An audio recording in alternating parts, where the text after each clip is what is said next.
Bismillahirrahmanirrahim. Anak-anak, kita belajar di pertemuan ke-8 SKI. Mudah-mudahan apa yang kita pelajari hari ini banyak manfaatnya. Kita mulai. Pertemuan kemarin kita membahas mengenai Samudra Pasai. Samudra Pasai ialah raja atau kerajaan pertama di Pulau Sumatera. Pendiri kerajaan Samudra Pasai di sini ada dua ya, yaitu dinasti Merah Khoir dan dinasti Merah Selo. Dan dinasti ini juga berdiri pada tahun 1042 dan berakhir di sini pada tahun 1345. Pusat raja yang paling aktif menyebarkan agama Islam pada kerajaan Samudra Pasai adalah Sultan Zainuddin Abidin. Lalu di sini kita beralih ke Kerajaan Malaka. Kerajaan Malaka di sini berada di daerah Riau dan rajanya yang pertama adalah Sultan Iskandar Shah. Kemudian nanti di sini mengalami pada masa Sultan Alauddin Shah mengalami kemunduran dan kemudian berakhir di sini pada masa Sultan Alauddin Shah Malaka jatuh ke tangan Portugis. Lalu kita beralih ke kerajaan ketiga, yaitu Kerajaan Aceh Darussalam. Pendirinya adalah Sultan Ali Mughayyad Shah. Aceh di sini mengalami kemajuan yang sangat luar biasa pada masa Sultan Iskandar. Kemudian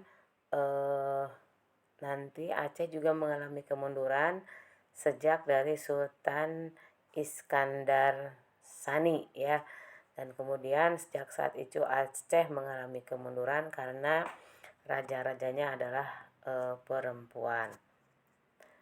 Dan juga terjadi perpecahan antar kelompok dalam masyarakat, yaitu golongan ulama dan golongan bangsawan.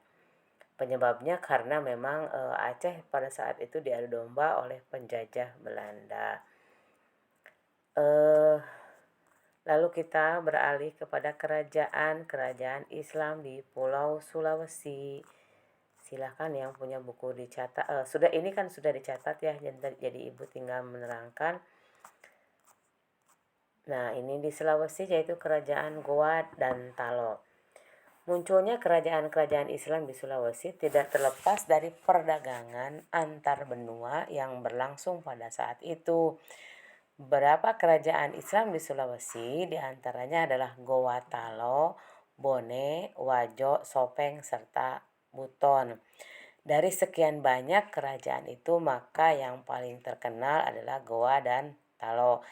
Sejak menjadi pusat perdagangan jalur laut, kerajaan Goa dan Talo menjalin hubungan dengan kerajaan Ternate dan Tidore yang kita akan bahas setelah ini. Raja Ternate, yakni yang bernama Babuloh, mengajak Raja Goa Talo untuk masuk Islam tetapi gagal. Baru pada masa Datu Kri Bandang datang ke Goa Talo, maka agama Islam mulai masuk ke kerajaan ini. Setahun kemudian hampir seluruh kerajaan Goa dan Talo memeluk agama Islam. Jadi sebenarnya kerajaan Ternate dulu yang berdiri di Sulawesi, baru kemudian kerajaan Goa dan Talo. Kerajaan Goa dan Talo mencapai puncak masa kebesarannya pada masa Sultan Hasanuddin, yaitu dari tahun 1653 sampai 1669. Daerahnya terbilang sangat luas. Karena Sultan Hasanuddin terkenal sebagai raja yang anti terhadap penjajah, terutama di sini dalam melawan VOC, maka Sultan Hasanuddin di sini karena keberaniannya melawan penjajah, dia dijuluki oleh Belanda sebagai ayam jantan dari timur. Dan ia pun memimpin pasukannya untuk memporak-porandakan pasukan Belanda di Maluku. Jadi di sini kerajaan Goa dan Talo mencapai puncak kekuasaannya pada masa Sultan Hasanuddin karena di sini ia berhasil memukul VOC, yaitu Perhimpunan Dagang Belanda di Maluku, dan dia karena keberaniannya mempunyai gelar sebagai ayam jantan dari timur. Beralih ke kerajaan Ternate dan Tidore. Tadi disebutkan bahwa kerajaan Goa dan Talo itu diajak oleh masuk Islam yang rajanya bernama Sultan Babulah oleh kerajaan Ternate dan Tidore, tapi pada awalnya kemudian dia tidak mau ya.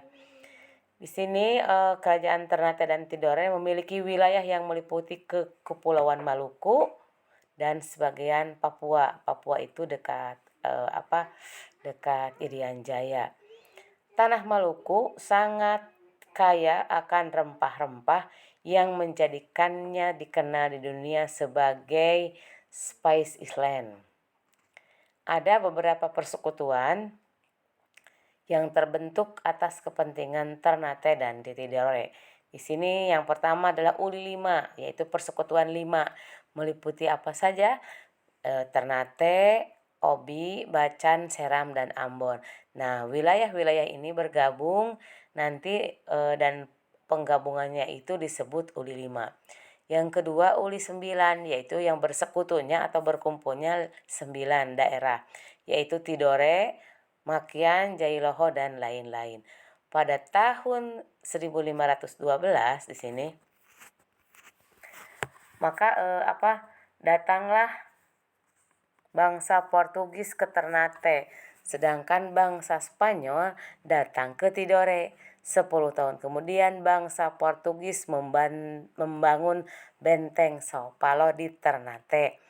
Pembangunan ini tentu saja membuat marah orang-orang Ternate. Kemudian di bawah pimpinan Sultan Hairun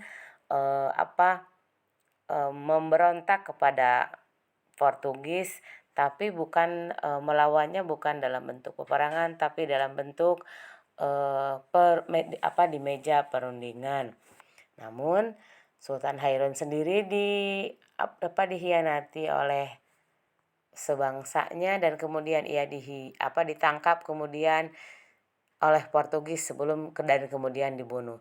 Sepeninggal Sultan Hairun, Ternate dipimpin oleh Babullah. Ia berusaha membalaskan kematian Sultan Hairun dan kemudian Sultan Babullah berhasil memukul mundur pasukan Portugis dan Ternate. Kemudian di sini Portugis lari ke arah selatan menuju Pulau Timor dan menguasai Timor hingga tahun 1976. Setelah kejadian itu, kemudian Sultan Babullah berhasil menguasai Maluku, Sulawesi, Pulau Mindanao, dan Bima. Karena keberhasilannya itu, Sultan Babullah dijuluki Tuan dari 72 pulau. 72 pulau. Itu materi yang bisa Ibu sampaikan hari ini. Jadi hari ini kita membahas mengenai kerajaan Goa Talo dan Ternate. Ternyata di sini kerajaan Goa Talo itu dulunya diajak masuk Islam oleh kerajaan Ternate dan Tidore. Pada awalnya tidak mau, tapi kemudian dengan izin Allah kerajaan Goa Talo itu berhasil diislamkan oleh kerajaan Ternate, dan kerajaan Goa Talo itu sendiri berhasil memukul mundur pasukan Belanda, sedangkan Sultan Hasanuddin kemudian dijuluki